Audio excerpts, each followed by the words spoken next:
কিছু কিছু গল্প মনের কোনায় একটা আলাদা অনুভূতি তৈরি করে, যে গল্প শেষ হলে যেন আলাদা একটা ভালো লাগা কাজ করে। আজকের গল্পটাও ঠিক তেমনই, যেখানে একটা বোকা ছেলের জীবনে শুধুমাত্র একদিনের জন্য ভালোবাসা আসে, আর সেই একদিনের অনুভূতি ছেলেটার পুরো জীবনটাকেই সম্পূর্ণ বদলে দেয়। তাই আপনার মন ভালো করে দেওয়ার জন্য আজকে বলবো সেই সিনেমার সম্পূর্ণ গল্পটাই, যার নাম ওয়ান ডে, অর্থাৎ একদিন। তাহলে চলুন বেশি কথা না বলে গল্পটা শুরু করি। গল্পের শুরুতেই আমরা একটা ছেলেকে দেখতে পাই যার নাম ডেন। তাইওয়ানের একটা বড় আইটি কোম্পানিতে সে গত 4 বছর ধরে সফটওয়্যার ডেভেলপমেন্ট সেকশনে কাজ করছে। কিন্তু অবাক করার মতো বিষয় হলো, এই 4 বছরেও পুরো অফিসে তার কোনো ভালো বন্ধু হয়নি। এমনকি মাঝে মাঝে অফিসে ঢোকার সময় অফিসের দারোয়ান তাকে চিনতে না পেরে বের করে দিতে শুরু করে। তবে শুধুমাত্র অফিস নয়, এই পুরো শহরেও তার একটা বন্ধুও নেই। প্রায় সেই যে দোকানে স্ন্যাক্স কিনতে যায়, সেই দোকানদারও তাকে মনে রাখতে পারে না, কারণ আচরণগত দিক থেকে ডেন খুবই ইন্ট্রোভার্ট প্রকৃতির মানুষ। মানুষের সাথে কথা বলতে তার খুবই আনকমফোর্টেবল ফিল হয়, আর এই জন্যই অফিস থেকে শুরু করে তার এলাকা শহর কোথাও তার কোনো বন্ধু নেই। তবে প্রতি বছর তার জন্মদিনে একজন ঠিকই তাকে হ্যাপি বার্থডে মেসেজ পাঠায়। তবে সেটা কোনো সাধারণ মানুষ না, সেটা তার মোবাইল অপারেটর। তাও সেটা আবার রোবোটিক অটোমেটিক সিস্টেমে আসে, অর্থাৎ সত্যিই তার জীবনে কেউ নেই। এমন জীবনের কথা ভাবতেও খুব খারাপ লাগে। কিন্তু ড্যানের জীবন গত 6-7 বছর ধরে এইভাবেই চলে আসছে। তবে অফিসে তার এক মোটু কলিগ মাঝে মাঝে তার সাথে কথা বলতে আসে, কিন্তু ড্যান সবসময় চুপ করে থাকে। তবে একদিন অফিসে কাজ করার সময় ড্যান দেখতে পায় তার সোশ্যাল মিডিয়া অ্যাকাউন্টে একটা মেয়ের মেসেজ এসেছে, কিন্তু ড্যান কোনো রেসপন্স করতে চায় না। মেয়েটাকে সে চেনে না এমন না, মেয়েটাকে সে চেনে। 10 বছর আগে তারা একই কলেজে পড়াশোনা করেছে, আর সেই মেয়েটা তার সাথে দেখা করতে চায়। আর তখনই তার সেই মোটু কলিগ বিষয়টা দেখে ফেলে আর তাকে উৎসাহ দেয়, আরে বেটা এভাবে বসে থেকে লাভ নেই, একটা মেয়ে যখন নিজে থেকে মেসেজ দিচ্ছে একটু দেখা করে আয়। এটা শুনে ডেন আজকে কিছুটা সাহস পায়, তাই সে মেয়েটাকে দেখা করার জন্য হ্যাঁ করে দেয়। সেদিন লাঞ্চের টাইমে ডেন ওই মেয়েটার সাথে একটা রেস্টুরেন্টে গিয়ে দেখা করে। মেয়েটা দেখতে খুবই সুন্দর, কিন্তু ডেন তার সাথে কথা বলার সাহস পাচ্ছে না, তাই মেয়েটা নিজে থেকে তার সাথে কথা বলতে শুরু করে। প্রথমে সে তাদের কলেজ লাইফ নিয়ে অনেক কথাবার্তা বলে। বর্তমানে সে একটা বড় ফেসিয়াল ক্রিম কোম্পানিতে কাজ করে, আর কথাবার্তায় সে ডেনকেও ওই ক্রিম ব্যবহার করতে বলে। অর্থাৎ কথায় কথায় বোঝা যায় যে মেয়েটা শুধুমাত্র তার কোম্পানির পক্ষ থেকে ডেনের কাছে ক্রিম বিক্রি করতে এসেছিল। আসলে ডেনের সাথে সে দেখা করতে আসেনি, তার পুরোটা উদ্দেশ্যই ছিল ব্যবসা করা। এটা বুঝতে পেরে ডেন অনেকটা কষ্ট পায়। পরদিন ডেন যখন অফিসে যায়, তখন তার উপর একটা কলিগের কম্পিউটারে কি জানি সমস্যা হয়েছে। এই কলিগের নাম নিয়া, আর যেহেতু ড্যান এই টেকনিক্যাল বিষয়গুলোতেই বেশ এক্সপার্ট, তাই ড্যানকেই সেটা ঠিক করতে দেওয়া হয়। অবশ্য এর আগ পর্যন্ত ড্যান যাদের কম্পিউটার ঠিক করেছে কখনোই সে কারোর সাথে কথা বলেনি, এমনকি অন্য কেউ এসে তার সাথে কথা বলেনি। কিন্তু আজ প্রথম কাজের ফাঁকে ফাঁকে নিয়া তার সাথে টুকটাক বিষয় নিয়ে কথাবার্তা বলে। এক সময় ড্যান তার কম্পিউটার ঠিক করে দেয়, আর আজকে প্রথম কোনো মেয়ে তার সাথে ফ্রেন্ডলিভাবে কথা বলল, কোনো রকম স্বার্থ বা অন্য কোনো উদ্দেশ্য ছাড়াই। এই কারণে ড্যান এই ঘটনার পর থেকেই নিয়াকে পছন্দ করতে শুরু করে। ড্যান সবসময় তাকে তার কাজের ফাঁকে ফাঁকে নোটিস করতে শুরু করে। এদিকে নিয়া বাকিদের মতোই নিজের কাজে ব্যস্ত থাকে, তবে তার কিছু শখ আছে। যেমন সামনে ক্রিসমাস আসতে চলেছে, তাই তার এক বিশেষ ধরনের খেলনার একটা কালেকশন সে তৈরি করতে শুরু করেছে। বর্তমানে তার কাছে সেই কালেকশনগুলোর সবগুলো খেলনা আছে, শুধুমাত্র একটা বাদে। তাছাড়াও তার একটা বিশেষ গেমেরও নেশা আছে, সেটা তার খুবই পছন্দ।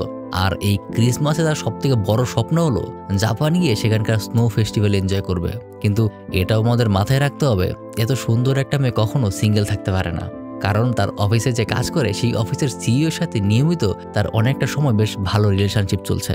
তার নাম কাই, আর এটা নিয়ে ডেন এতদিন পর্যন্ত কিছুই জানতো না। তাই আজকে যখন নিয়া কাইয়ের সাথে লাঞ্চে যায়, তখনই অফিসের সকলের সাথে ডেনের মনটাও খারাপ হয়ে যায়, কারণ সে পার্কিং লটে গিয়ে দেখে সেখানে কাই নিয়াকে একটা ফুলের তোড়া গিফট দিচ্ছে। এটা দেখে ডেনের মনটা ভেঙে যায়, আর এটা খুবই স্বাভাবিক একটা বিষয়। তার মতো একটা ছেলেকে সে কেনই বা পাত্তা দেবে। তার কিছুদিন পর তাদের অফিসে একটা যেমন খুশি তেমন সাজু টাইপের একটা অনুষ্ঠানের আয়োজন করা হয়, যেখানে সবাই আলাদা আলাদা ধরনের গেট আপ নিয়ে এসেছে। কিন্তু ডেন একটা ইটের দেওয়ালের কস্টিউম পরে আছে, কারণ সে সবসময় নিজেকে লোকচক্ষুর আড়ালে রাখতেই পছন্দ করে।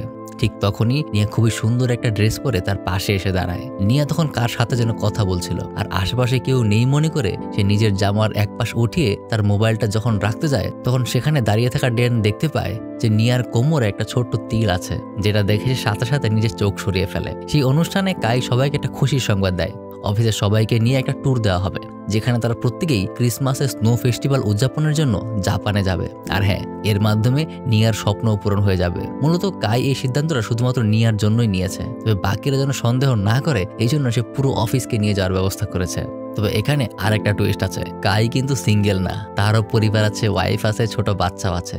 এই বিষয়টাও আবার নিয়া একদম শুরু থেকেই জানে, কিন্তু তবুও নিয়া তার সাথে রিলেশনশিপে আছে। সে আশা করছে যে খুব শীঘ্রই হয়তো সে তার ওয়াইফকে ডিভোর্স দিয়ে দেবে আর নিয়াকে বিয়ে করে নেবে।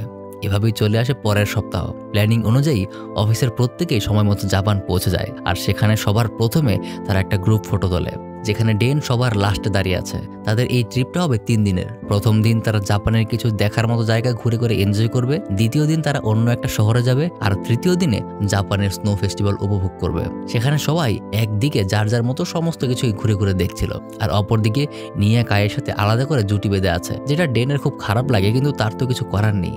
এক সময় বরফে স্কেটিং করার সময় হঠাৎ নিয়া পড়ে গিয়ে ব্যথা পায়, যেটা দেখে ডেন যখনই তাকে সাহায্য করার জন্য সামনে এগিয়েই যাবে, তখনই কাই এসে ধরে নিয়াকে ওঠায়। কিছুক্ষণ পর ডেনকে তার সেই মোটা কলিগটা একটা ঘন্টা দেখায়, তাকে জানায় যে জাপানের মানুষেরা নাকি এই ঘন্টাটাকে খুব পবিত্র মনে করে। কেউ যদি মন থেকে কোনো কিছু চাওয়ার পরেই ঘন্টা বাজায়, তাহলে নাকি তার মনের আশা পূরণ হয়। যার কারণে তাদের চলে যাওয়ার পর ডেন স্রষ্টার কাছে প্রার্থনা করে যেন একটা দিনের জন্য হলেও সে নিয়াকে তার গার্লফ্রেন্ড বানিয়ে দেয়, আর তার ঘন্টাটা বাজিয়ে সেখান থেকে চলে যায়। তারপর সবাই জাপানের একটা হোটেলে গিয়ে ওঠে, আর সেখানে যাওয়ার পরেই নিয়া সেই হোটেলের দ্বিতীয় তলা থেকে দেখতে পায় সেখানে কাই এর বউ বাচ্চা চলে এসেছে এই ট্রিপটাকে এনজয় করতে। যা দেখে সে খুবই কষ্ট পায়, কারণ এখন কাই নিয়ার সাথে নয়, বরং তার পরিবারের সাথেই ফেস্টিভ্যালটা এনজয় করবে। সেখানে দুপুরের খাওয়া দাওয়ার সময় নিয়া তাদের ঠিক পেছনেই ছিল, যেখানে কাই এর বউ তাকে একটা খুশির সংবাদ জানায়, সে নাকি আবারও প্রেগনেন্ট, সে আবারও মা হতে চলেছে। এই জন্যই এই খুশির খবর দিতেই সে না বলে এখানে চলে এসেছে। আগামীকাল নাকি তার বাড়িতে মেহমান আসবে, তাই তার বউ তাকে নিয়ে যেতে এসেছে। এটা শুনে নিয়া সহ্য করতে না পেরে পাশে গিয়ে কাইকে কল করে, আর তাকে বলে, তুমি না বলেছিলে তুমি তাকে ডিভোর্স দিয়ে দেবে? যেখানে কাই তাকে সান্ত্বনা দিতে বলে, সবকিছু তো জেনেই গেছো, সে এখন প্রেগনেন্ট, তাকে তো আমি ডিভোর্স দিতে পারবো না, আরো 1 বছর অপেক্ষা করো, তারপর দেখা যাবে। এটা শুনে নিয়ার আর বোঝার বাকি থাকে না যে সে শুধুমাত্র তাকে ব্যবহার করছে। সে তাকে বিয়ে তো করবে না, বরং দিনের পর দিন এভাবেই তাকে নিয়ে ফুর্তি করে কাটাবে। আর এই সব কিছুই ডেন দূর থেকে খেয়াল করে। সে দেখে নিয়ে ওয়াশরুমে গিয়ে ফুফিয়ে ফুফিয়ে কাঁদছে, যেটা তাকে খুব কষ্ট দেয়। তার পরদিন কাই এই ট্রিপ ক্যান্সেল করে সবাইকে নিয়ে আবারও তাইওয়ান ফিরে যাওয়ার প্রস্তুতি নেয়, কিন্তু ড্যান দেখতে পায় সেখানে সবাই থাকলেও নিয়া কোথাও নেই। তাই ড্যান সেদিন আর নিজের দেশে ফেরত যায় না, বরং সে নিয়াকে খুঁজতে জাপানেই থেকে যায়। সে এদিক ওদিক অনেক জায়গায় তাকে খুঁজে বেড়ায়, কিন্তু কোথাও সে তাকে খুঁজে পায় না। একদম শেষ রাতের বেলা ড্যান তাকে একটা জায়গায় অজ্ঞান হয়ে পড়ে থাকতে খুঁজে পায়। এটা সেই জায়গা যেখানে তার প্রথম দিন ঘুরতে এসেছিল।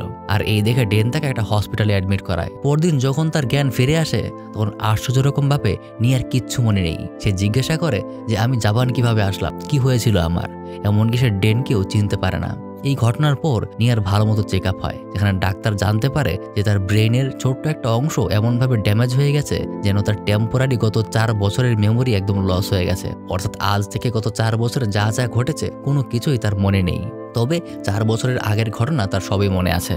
বেশিরভাগ ক্ষেত্রে এই সমস্যা শুধুমাত্র একদিন স্থায়ী হয়, অর্থাৎ আজকের দিনটা পার হলে আগামীকাল তার গত 4 বছরের সকল স্মৃতি আবার চলে আসবে। কিন্তু স্বাভাবিক হওয়ার পর আজকে কি ঘটেছে এটা সে ভুলে যাবে।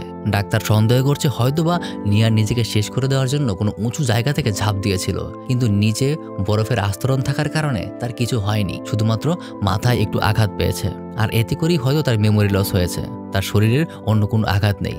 ডক্টর তাকে রিলিজ করে দেয়। তবে সেখান থেকে বের হয়ে নিয়া যখন সেখানকার ডেট দেখতে পায়, সে খুবই অবাক হয়, কারণ তার প্রশ্ন হলো এখানে 4 বছর বাড়িয়ে কেন লেখা হচ্ছে। যার উত্তরে ডেন তাকে বলে যে গতকাল নাকি তার একটা অ্যাক্সিডেন্ট হয়েছিল, আর সেই অ্যাক্সিডেন্টে সে মাথায় আঘাত পেয়ে গত 4 বছরের সমস্ত স্মৃতি হারিয়ে ফেলেছে।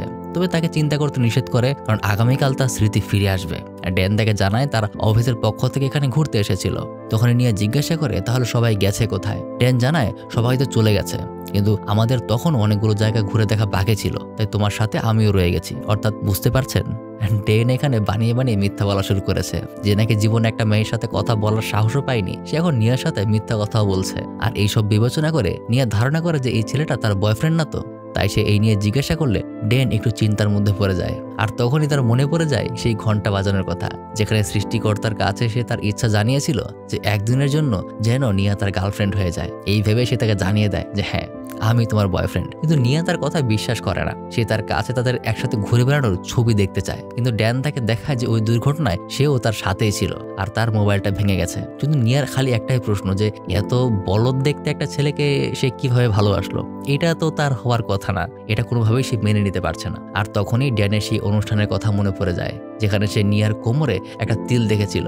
এই সম্পর্কে অফিসের অন্য কেউই জানে না, তাই ড্যান এই সুযোগটাকেই কাজে লাগায়। সে বলে তোমার কোমরে একটা তিল আছে, যা শুনে নিয়ে অবাক হয়ে যায় আর তার কথায় সে বিশ্বাস করে নেয়।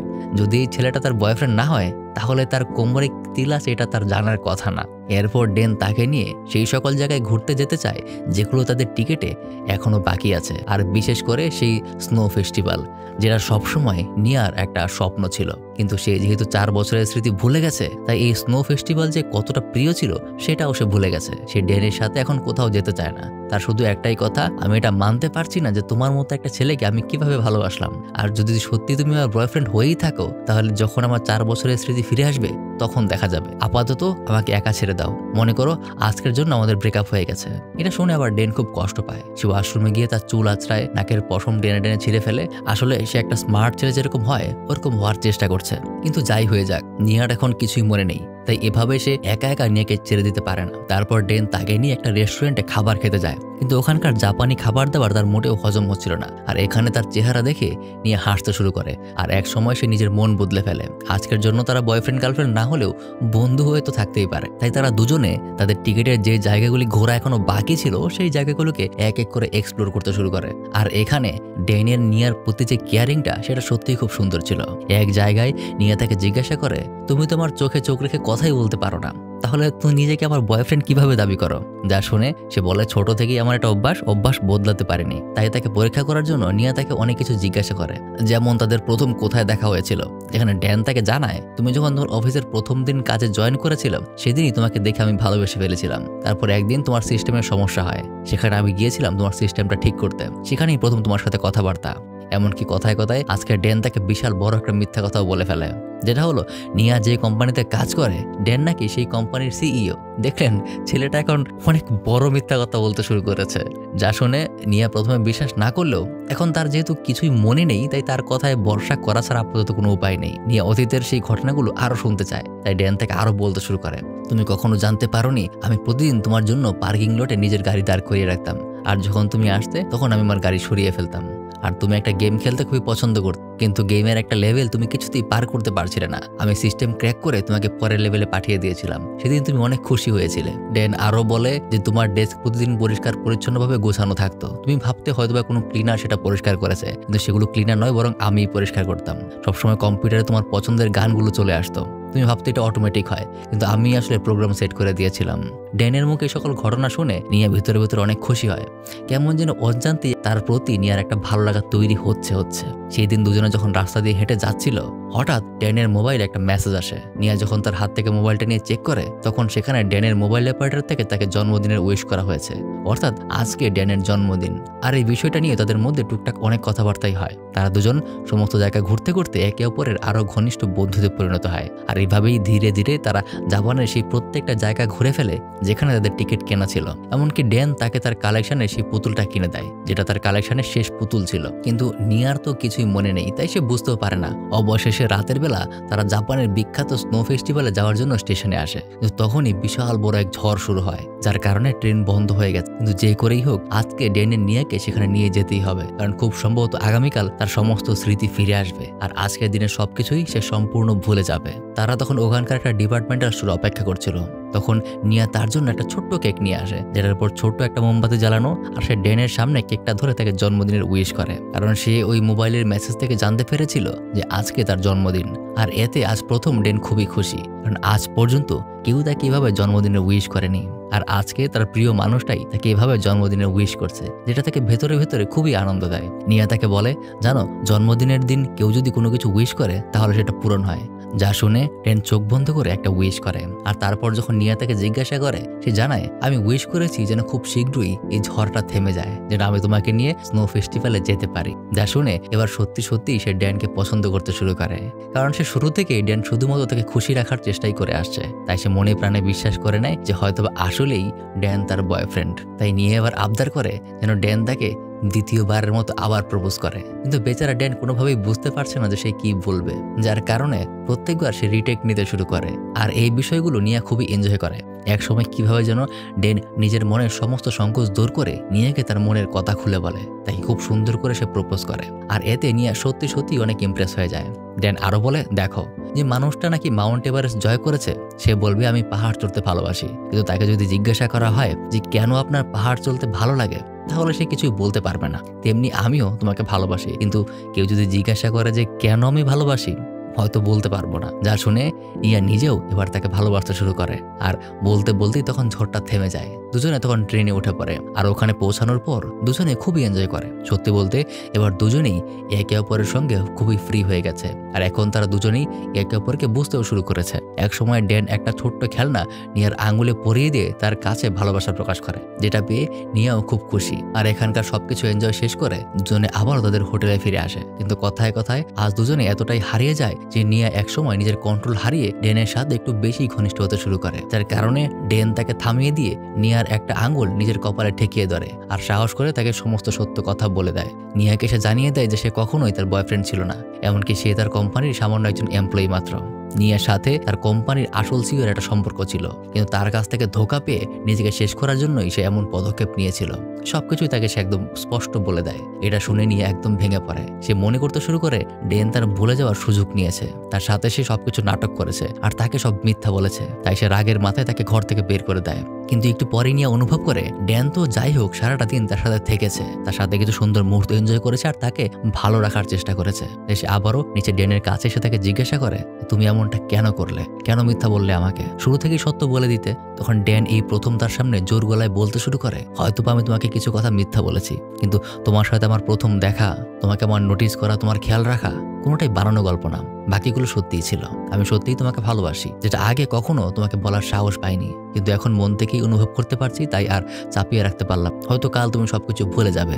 আমার জন্য এই একটা দিন অনেক গুরুত্বপূর্ণ, আমি কখনো এটা ভুলতে পারবো না, আমি সবসময় এটা মনে রাখবো।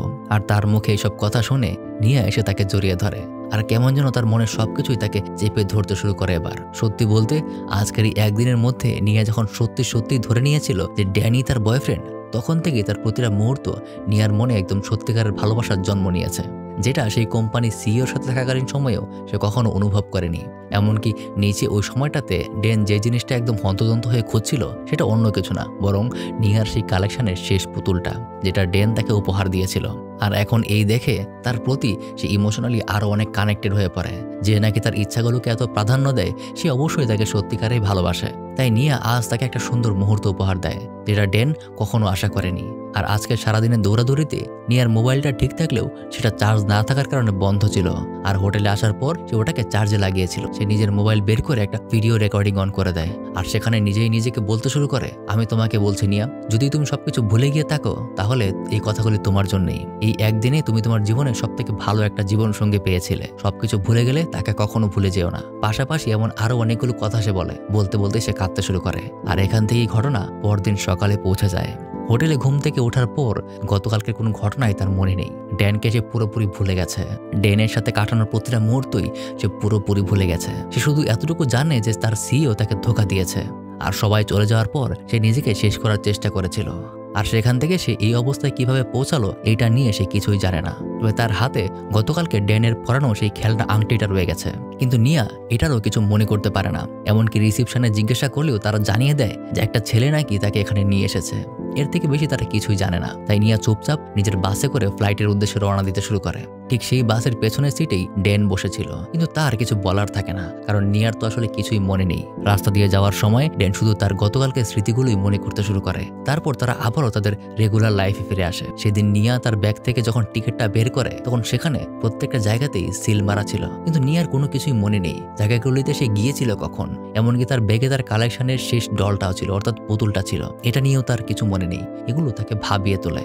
তারপর সে তার নিজের ফোন চেক করে। ওই দিন সে স্নো ফেস্টিভ্যালেও গিয়েছিল। এমনকি কেউ একজন তার ভিডিও রেকর্ড করেছে যেখানে নিয়া অনেক খুশি আছে। তবে কার সাথে সে এত খুশি ছিল সেই সম্পর্কে সে কিছুই জানে না। তবে ওই একটা ভিডিও ছাড়া তার মোবাইলে আর কোনো ভিডিও ছিল না, কারণ সেই রাতের ওই ভিডিও রেকর্ডিং এর পর নিয়া যখন ঘুমিয়ে পড়েছিল তখন ড্যান চুপচাপ তার মোবাইলে থাকা দুজনের ছবি একসাথে করা ভিডিওগুলি ডিলিট করে দিয়েছিল, কারণ সে নিয়াকে মন থেকে ভালোবেসেছিল। আর সবকিছু ভুলে যাওয়ার পর নিয়া শুধুমাত্র তার রেকর্ড করা ভিডিও দেখে ড্যানকে ভালোবাসতে বাধ্য হবে এটা সে কখনোই চায়নি। তাই এখানে শুধুমাত্র একটা ভিডিওই আছে, বাকি সবগুলো ড্যান ডিলিট করে দিয়েছে। কিছুদিন পর এসব ভাবতে ভাবতে ড্যানের মানসিক চাপ অনেক বেড়ে যায়। সে সিদ্ধান্ত নেয় সেই অফিস থেকে রিজাইন নেবে। ড্যান সেটাই করছিল। তবে কাজ শেষে হঠাৎ একদিন রাতের বেলায় নিয়া তার সাথে দেখা করতে আসে। তার সাথে সে কিছু বিষয় নিয়ে কথাবার্তা বলে। সে জিজ্ঞেস করে যে কেন সে কাজ ছেড়ে চলে যাচ্ছে, কি হয়েছে। এগুলো নিয়ে ড্যান তাকে কিছুই বলে না। তো দুজন যখন লিফটের নিচে নামছিল তখন নিয়া তাকে বলে, আমি কখনোই আগে তোমার সাথে কথা বলিনি, বলতে চাইওনি, কিন্তু গত অনেকটা সময় যাবৎ মনে হচ্ছে তুমি আমার কাছের কেউ, খুব কথা বলতে ইচ্ছা হয় তোমার সাথে। অর্থাৎ বোঝা যায় যে একদিনের সকল স্মৃতি তার ব্রেন থেকে মুছে গেলেও কোথাও না কোথাও ড্যানের প্রতি তার মনে একটু জায়গা হয়েই গেছে। ব্রেন থেকে সরে গেলেও আমাদের সাবকনসিয়াস মাইন্ডে অনেক কিছুই থেকে যায়। আর এদিকে ড্যান নিয়ার সাথে সেই দিনটা কাটানোর পর থেকে আগের মতো সে আর ইন্ট্রোভার্ট না। সম্ভবত সামনে তাদের গল্পটা আবার নতুনভাবে শুরু হবে। এরপর তাদের কি হয় তা তো আর জানি না, কারণ গল্পটা এইভাবেই শেষ হয়ে গেছে। হয়তোবা তাদের মধ্যে আবার নতুন কিছু শুরু হতেও পারে, আবার এইভাবেই চলতে পারে, জানি না। কিছু কিছু গল্প হয়তো অসমাপ্তই সুন্দর, যেটা দর্শককে ভাবিয়ে তোলে যে পরবর্তীতে আসলে কি হয়েছিল তাদের মধ্যে। আচ্ছা যাই হোক, যদি ভিডিওটা ভালো লেগে থাকে তাহলে ভিডিওটাতে একটা লাইক দেবেন, চ্যানেলে সাবস্ক্রাইব করবেন, আর দেখা হবে পরবর্তীতে আবারও এরকম কোনো সুন্দর ভালোবাসার বা কোনো থ্রিলার বা রোমান্টিক অন্য যে কোনো গল্প নিয়ে।